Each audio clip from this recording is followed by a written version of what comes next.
Hello, beautiful listener. I have a fantastic Japanese fairy tale for you today. So lie back, relax, and if you enjoy this story, please hit the like button and subscribe for more terrific tales. The Story of Princess Hase by Yae Theodora Ozaki. Many, many years ago there lived in Nara, the ancient capital of Japan, a wise state minister, by name Prince Toyonari Fujiwara. His wife was a noble, good and beautiful woman called Princess Murasaki. They had been married by their respective families according to Japanese custom when very young and had lived together happily ever since. They had, however, one cause for great sorrow. For as the years went by, no child was born to them. This made them very unhappy, for they both longed to see a child of their own who would grow up to gladden their old age, carry on the family name, and keep up the ancestral rites when they were dead. The prince and his lovely wife, after long consultation and much thought, determined to make a pilgrimage to the temple of Hase no Kwannon, for they believed, according to the beautiful tradition of their religion, that the Mother of Mercy, Kwannon, comes to answer the prayers of mortals in the form that they need the most.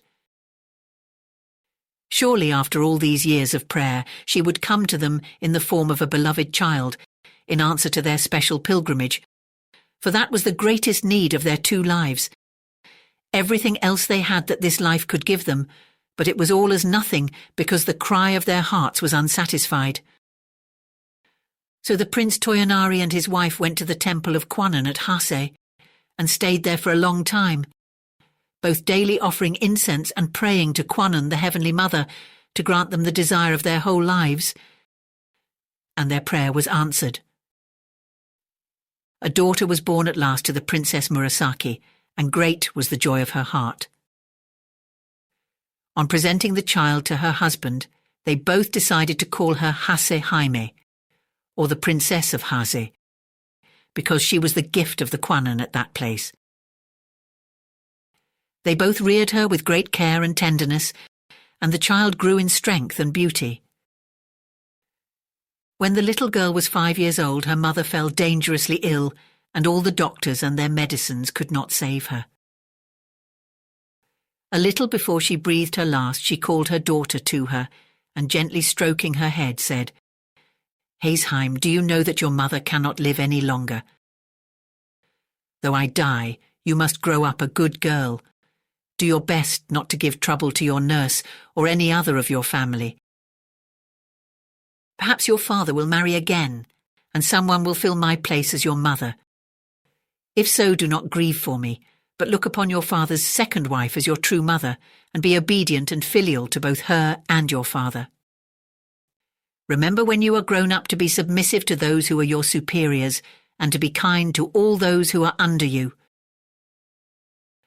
Don't forget this. I die with the hope that you will grow up a model woman." Haseheim listened in an attitude of respect while her mother spoke, and promised to do all that she was told. There is a proverb which says, "As the soul is at 3, so it is at 100. And so Haseheim grew up as her mother had wished, a good and obedient little princess, though she was now too young to understand how great was the loss of her mother.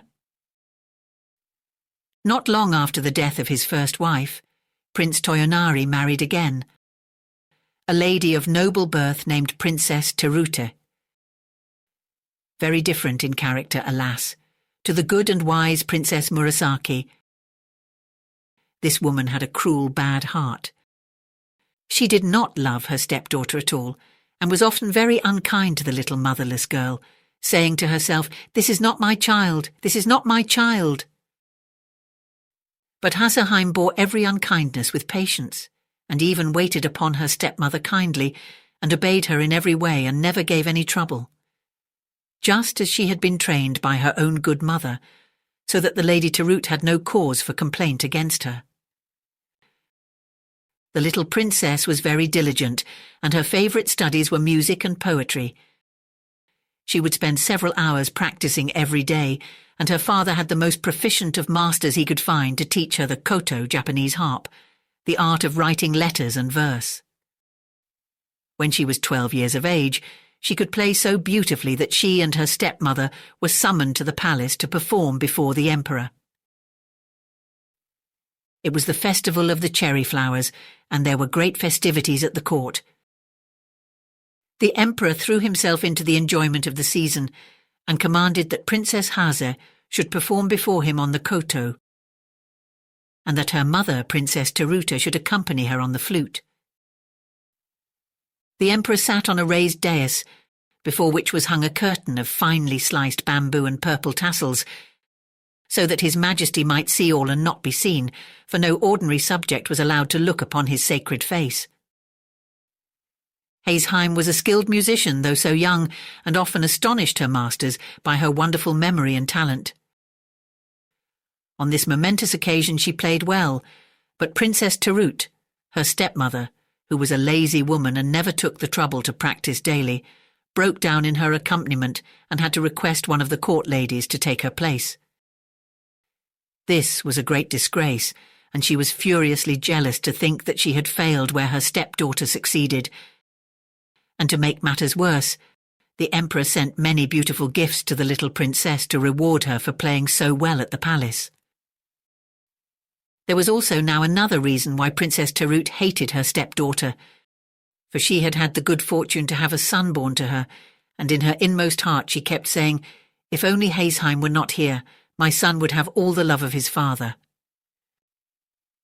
And never having learned to control herself, she allowed this wicked thought to grow into the awful desire of taking her stepdaughter's life. So one day she secretly ordered some poison and poisoned some sweet wine. This poisoned wine she put into a bottle. Into another similar bottle she poured some good wine. It was the occasion of the boys' festival on the 5th of May, and Hase was playing with her little brother. All his toys of warriors and heroes were spread out, and she was telling him wonderful stories about each of them. They were both enjoying themselves and laughing merrily with their attendants when his mother entered with the 2 bottles of wine and some delicious cakes. "You are both so good and happy," said the wicked Princess Tarut with a smile, "that I have brought you some sweet wine as a reward, and here are some nice cakes for my good children." And she filled 2 cups from the different bottles. Hase, never dreaming of the dreadful part her stepmother was acting, took one of the cups of wine and gave to her little stepbrother the other that had been poured out for him. The wicked woman had carefully marked the poisoned bottle, but on coming into the room she had grown nervous, and pouring out the wine hurriedly had unconsciously given the poisoned cup to her own child.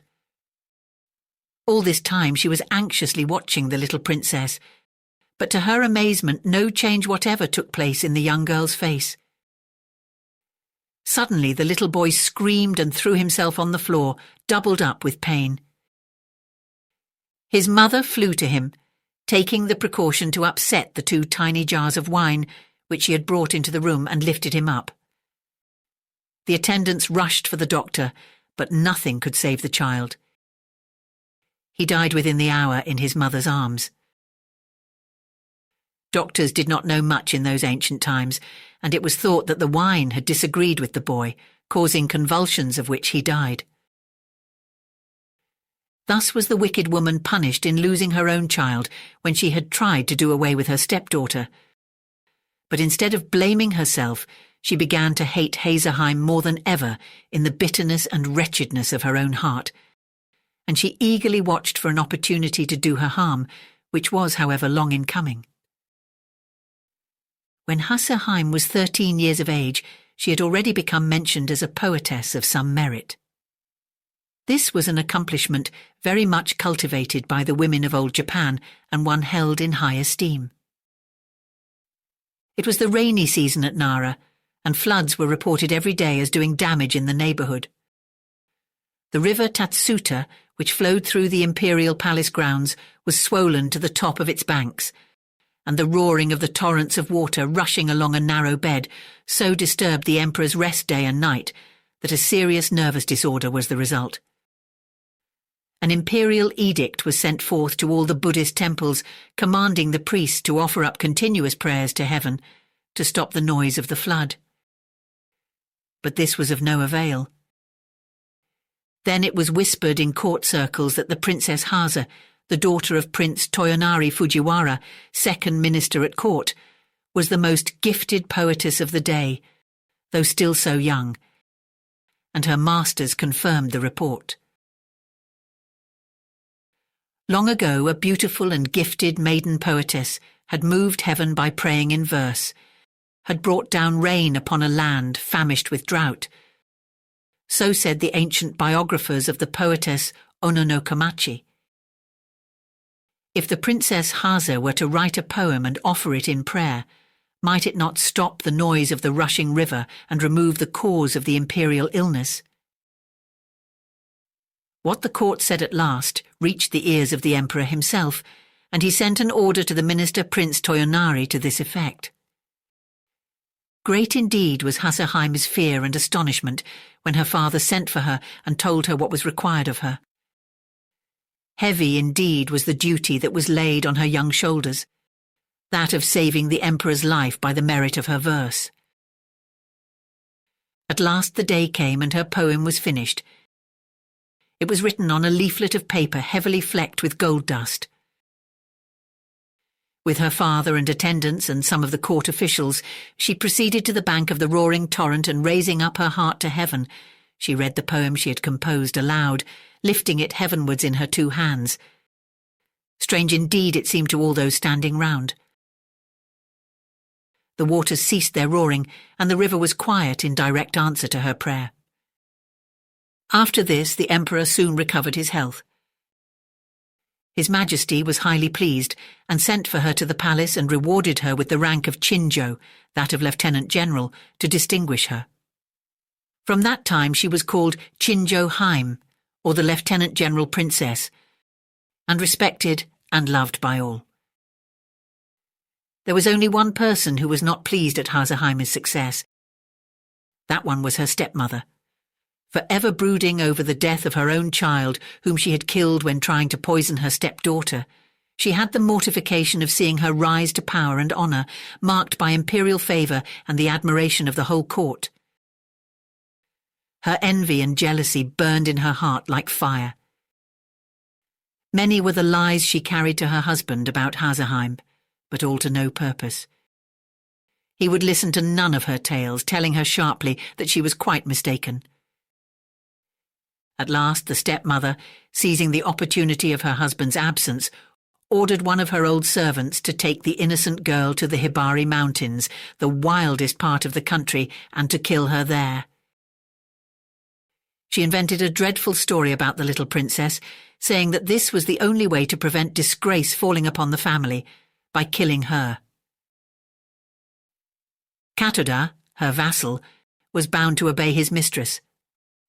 Anyhow, he saw that it would be the wisest plan to pretend obedience in the absence of the girl's father, so he placed Haseheim in a palanquin and accompanied her to the most solitary place he could find in the wild district. The poor child knew there was no good in protesting to her unkind stepmother at being sent away in this strange manner, so she went as she was told. But the old servant knew that the young princess was quite innocent of all the things her stepmother had invented to him as reasons for her outrageous orders, and he determined to save her life. Unless he killed her, however, he could not return to his cruel taskmistress, so he decided to stay out in the wilderness. With the help of some peasants, he soon built a little cottage, and having sent secretly for his wife to come, these two good old people did all in their power to take care of the now unfortunate princess. She all the time trusted in her father, knowing that as soon as he returned home and found her absent, he would search for her. Prince Toyonari, after some weeks, came home and was told by his wife that his daughter Jaime had done something wrong and had run away for fear of being punished. He was nearly ill with anxiety. Everyone in the house told the same story, that Haseheim had suddenly disappeared, none of them knew why or whither. For fear of scandal, he kept the matter quiet and searched everywhere he could think of, but all to no purpose. One day, trying to forget his terrible worry, he called all his men together and told them to make ready for a several days' hunt in the mountains. They were soon ready and mounted, waiting at the gate for their lord. He rode hard and fast to the district of the Hibari Mountains, a great company following him. He was soon far ahead of everyone, and at last found himself in a narrow, picturesque valley. Looking round and admiring the scenery, he noticed a tiny house on one of the hills quite near, and then he distinctly heard a beautiful, clear voice reading aloud. Seized with curiosity as to who could be studying so diligently in such a lonely spot, he dismounted, and leaving his horse to his groom, he walked up the hillside and approached the cottage.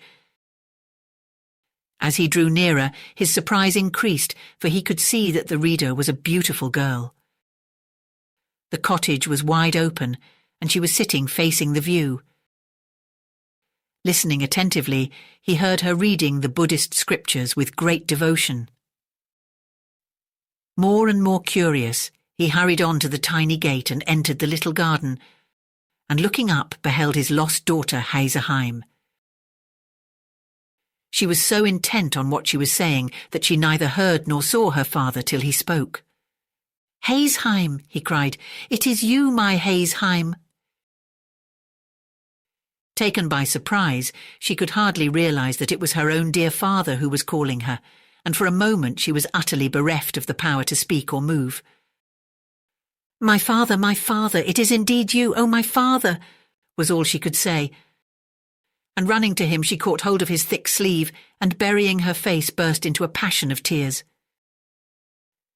Her father stroked her dark hair, asking her gently to tell him all that had happened, but she only wept on, and he wondered if he were not really dreaming. Then the faithful old servant Katoda came out, and bowing himself to the ground before his master, poured out the long tale of wrong, telling him all that had happened, and how it was that he found his daughter in such a wild and desolate spot with only 2 old servants to take care of her.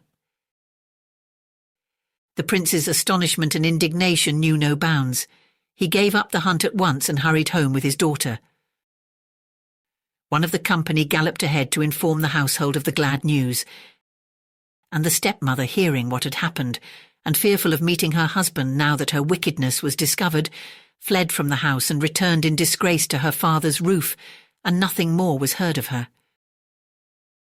The old servant Katoda was rewarded with the highest promotion in his master's service, and lived happily to the end of his days, devoted to the little princess, who never forgot that she owed her life to this faithful retainer.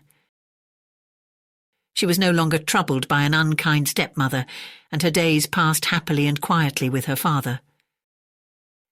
As Prince Toyonari had no son, he adopted a younger son of one of the court nobles to be his heir and to marry his daughter Haseheim. And in a few years the marriage took place. Haseheim lived to a good old age, and all said that she was the wisest, most devout and most beautiful mistress that had ever reigned in Prince Toyonari's ancient house.